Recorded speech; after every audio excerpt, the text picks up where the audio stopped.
قابل احترام صدر مجلس، معزز مہمانان گرامی اور پردہ نشین خواتین اسلام، کیا آپ بتلا سکتے ہیں وہ کون سی چیز ہے کہ صرف اسی کے لیے اللہ تعالیٰ نے زمین پر بے شمار نبی اور رسولوں کو مبعوث فرمایا؟ وہ کون سی چیز ہے جو دین اسلام کی روح ہے؟ وہ کون سی چیز ہے جس کے ذکر سے قرآن کریم نے سب طریقے سے شہید ہو جانا گوارا کر لیا مگر اس کا رب سے ہاتھ نہیں دھویا؟ وہ کون سی چیز ہے جس کے لیے صحابہ کرام نے اس قدر تکلیفیں اٹھائی؟ جی ہاں میرے بھائیو، وہ چیز ہے توحید۔ وہ دولت توحید کی دولت ہے۔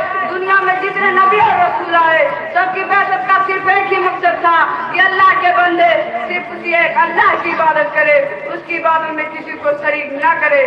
میرے بھائی اور دوستو، توحید کا مطلب ہوتا ہے ایک کرنا، اور شریعت میں توحید کا معنی یہ ہے کہ اللہ کی ذات کو ربوبیت میں اور اس کے تمام اسماء و صفات میں یکتا مانا جائے، اس کے علاوہ کسی کو رب مانا جائے تو یہ بھی توحید کے خلاف ہے، یہ بھی توحید کے خلاف ہے۔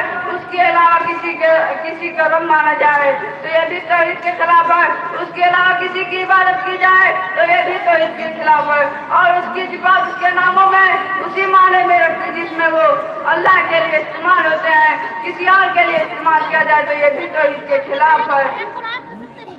مسلمانوں کی تاریخ گواہ ہے، جب تک ان کے سینوں میں توحید کی دولت تھی، یہ زمانے میں سرفراز تھے، صاحب عروج تھے، لیکن جب مسلمان ہی توحید کو چھوڑ کر شرک کی غلاظتوں میں مبتلا ہو گئے تو اسی دن سے مسلمانوں کی زوال کی کہانی شروع ہو گئی۔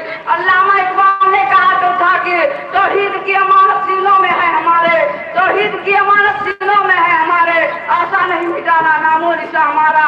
مگر حقیقت یہ ہے کہ دھیرے دھیرے مسلمان اس چیز سے ہاتھ دھوتے چلے جا رہے ہیں۔ وہ مذہب اسلام جس نے عقیدت توحید پر اس قدر چھوڑ دیا کہ شرک کی طرف لے جانے والا ایک معمولی سا کلمہ بھی زبان سے نکالنا جائز قرار نہیں دیا، اسی مذہب کے ماننے والے آج جگہ جگہ توحید کو چھوڑ کر شرک و بدعت کے گردے میں گھستے چلے جا رہے ہیں۔ محترم حاضرین، اللہ نے انسان کو پیدا ہی اسی لیے کیا تھا کہ انسان صرف اسی ایک کی عبادت کرے۔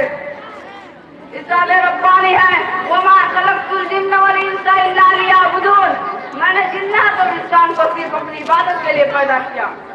بھلا بتلائیے اس انسان سے بڑا ظالم کون ہوگا جو اپنی تخلیق کے مقصد کو نہ پہچانے اور اللہ کی عبادت میں غیروں کو شریک کرے؟